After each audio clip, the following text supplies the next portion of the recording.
Welcome to Web-Minded Computer Institute.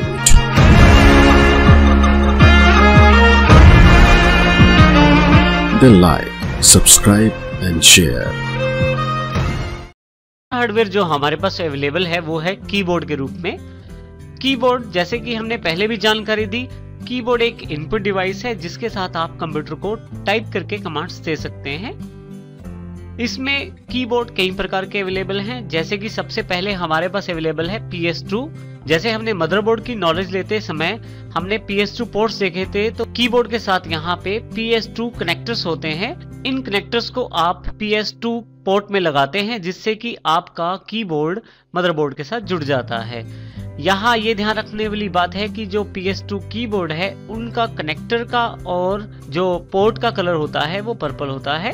इसी तरह से दूसरे टाइप के जो कीबोर्ड अवेलेबल हैं वो है USB कीबोर्ड्स।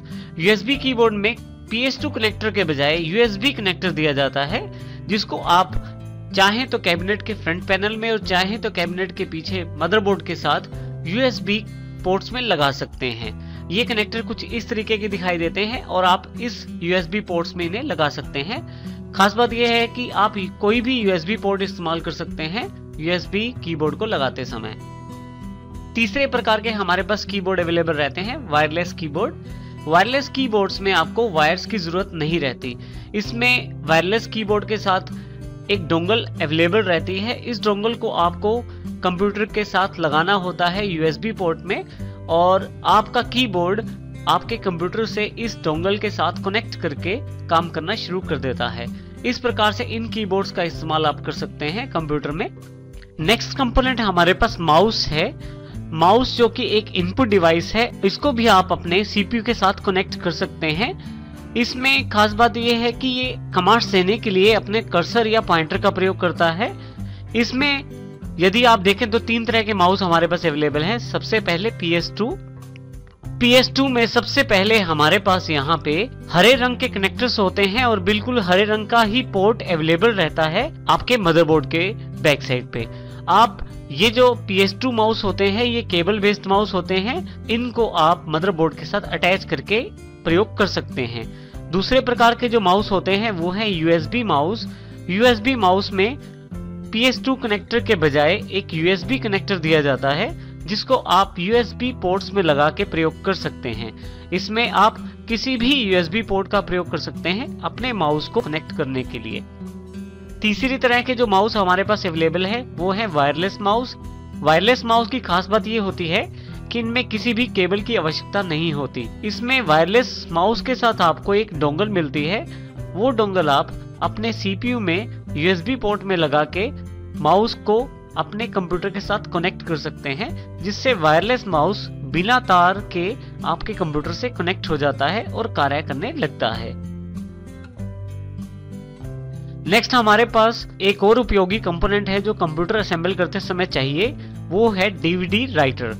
DVD राइटर का जो प्रयोग किया जाता है वो DVD को प्ले करने में और DVDs को बर्न करने अर्थात DVD बनाने में किया जाता है। यहाँ हम DVD राइटर्स के इवैल्यूएशन को देखते हैं। सबसे पहले हमारे पास यहाँ CD-ROM का एग्जाम्पल उपलब्ध है। सबसे पहले कंप्यूटर की वैल्यूएशन के साथ CD-ROM अवेलेबल हुए। CD-ROM जो थे वो CD को रीड कर पाते थे, परंतु CDs को राइट नहीं कर सकते थे। अर्थात आप उससे CD प्ले तो कर सकते थे, परंतु आप उससे नई CD बना नहीं सकते थे। इसी तरह से उनमें ना DVD रीड की जा सकती थी और ना DVD राइट की जा सकती थी। अभी भी पुराने कंप्यूटर्स में CD-ROM आपको मिल जाएंगे। उसके पश्चात नंबर 2 पे हमारे पास है CD writer. CD writer CD को राइट करने की क्षमता के साथ आए। CD राइटर्स में आप CD प्ले कर सकते हैं अर्थात रीड कर सकते हैं, साथ ही आप CD को राइट भी कर सकते हैं, परंतु इसमें आप DVD को ना तो रीड कर सकते हैं और ना DVD को राइट कर सकते हैं। इसके पश्चात नंबर 3 पे है हमारे पास DVD-ROM। DVD-ROM की खास बात ये थी कि इससे आप CD बना भी सकते हैं, CD प्ले भी कर सकते हैं, साथ ही साथ ये DVDs को भी प्ले करता था, परंतु इसमें आप DVD बना नहीं सकते। आजकल हमारे पास कंप्यूटर बनाते समय DVD राइटर्स लगाए जाते हैं। DVD राइटर्स की सबसे बड़ी खास बात यह है कि इसमें आप CD हो या DVD रीड करना हो या राइट करना हो, आप कोई भी कार्य कर सकते हैं। इसमें आप सीडी को रीड कर सकते हैं अर्थात प्ले कर सकते हैं। इसी तरह से यदि आप सीडी बनाना चाहते हैं कोई नई तो वो भी बना सकते हैं। इसी तरह से डीवीडी रीड कर सकते हैं और डीवीडी राइट भी कर सकते हैं। इस प्रकार से आप डीवीडी राइटर्स का प्रयोग कर सकते हैं। बहुत सारी डीवीडीज और सीडीज रीड राइटेबल फॉर्मेट में अवेलेबल रहती हैं, अर्थात आप चाहें तो उनपे डेटा डाल के दोबारा वो डेटा डिलीट करके नए सिरे से डेटा उस पे डाल सकते हैं या स्टोर कर सकते हैं। तो इस प्रकार के डीवीडी राइटर्स का प्रयोग इन रीराइटेबल सीडीज और डीवीडीज के साथ भी किया जा सकता है। जैसे प्रकार हमारे पास हार्ड डिस्क में अवेलेबल है, उसी प्रकार के टाइप्स हमारे पास राइटर्स में अवेलेबल हैं। मुख्यतः राइटर 3 तरह के अवेलेबल हैं मार्केट में। सबसे पहले आईडी डीवीडी राइटर, दूसरा राइटर है साटा डीवीडी राइटर और तीसरा USB DVD writer. ID DVD writer की पहचान ये है कि इनके जो पोर्ट होते हैं, एक आईडी केबल लगाने के लिए और दूसरा पावर कनेक्टर लगाने के लिए, ये दोनों बड़े होते हैं। और आप यदि ध्यान दें तो यहाँ पे आईडी केबल के लिए बहुत बड़ा पोर्ट अवेलेबल रहता है। आईडी केबल में मुख्यतः 3 कनेक्टर अवेलेबल रहते हैं, जिनमें एक कनेक्टर मदरबोर्ड के साथ जोड़ दिया जाता है। बाकी 2 कनेक्टर के साथ आप हार्ड डिस्क या डीवीडी राइटर लगा सकते हैं और उनको आप जंपर सेटिंग्स की सहायता से मास्टर और स्लेव में कन्वर्ट कर सकते हैं। इसी तरह से आप पावर कनेक्टर का प्रयोग डीवीडी राइटर्स को पावर देने के लिए कर सकते हैं। दूसरे टाइप के राइटर्स हमारे पास साटा डीवीडी राइटर हैं, जो आजकल अवेलेबल हैं मार्केट में, जो नई टेक्नोलॉजी के साथ हैं। इसमें हमारे पास 2 तरह की केबल्स लगती हैं, एक हमारे पास साटा डेटा केबल और दूसरी होती है साटा पावर केबल। यदि आप यहाँ ध्यान दें तो आपके पास 2 पोर्ट रहते हैं, जिसमें एक के साथ आप डेटा केबल अटैच कर सकते हैं और दूसरे के साथ आप पावर केबल अटैच कर सकते हैं। दोनों में यदि आप ध्यान दें तो एल शेप जैसी एक शेप बनी होती है और बिल्कुल ऐसी ही शेप साटा पावर केबल और साटा डेटा केबल में भी अवेलेबल रहती है। आप इन केबल्स को यहाँ अटैच कर सकते हैं। साटा डेटा केबल के 2 सिरे रहते हैं, जिनमें एक राइटर के साथ जुड़ जाता है और दूसरा जो है आप मदरबोर्ड के साथ जोड़ सकते हैं। इसी तरह से पावर देने के लिए बड़े वाला पोर्ट प्रयोग किया जाता है, जिससे राइटर को पावर मिलती है और वो कार्य करता है। आजकल यूएसबी डीवीडी राइटर्स बहुत प्रचलन में हैं। इनको आप आसानी से एक जगह से दूसरी जगह लेके जा सकते हैं। आप एक कंप्यूटर से लेके दूसरे कंप्यूटर में आसानी से इसे लगा सकते हैं, क्योंकि इसके साथ एक यूएसबी केबल रहती है और ये एक्सटर्नली ही यूज हो जाते हैं, जबकि आईडी राइटर और साटा राइटर्स दोनों को इंटरनली कंप्यूटर के साथ अटैच करना पड़ता है।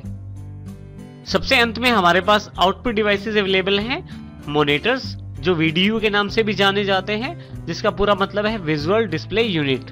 दूसरा हमारे पास एलसीडीज के रूप में उपलब्ध है, जिनका फुल फॉर्म है लिक्विड क्रिस्टल डिस्प्ले। तीसरा हमारे पास एलईडीज के रूप में उपलब्ध है लाइट एमिटिंग डायोड। हमारे पास सबसे पहले देखें तो साइज के रूप में मॉनिटर्स अवेलेबल हैं 14 इंच, 15 इंच, 17 इंच और 19 इंच।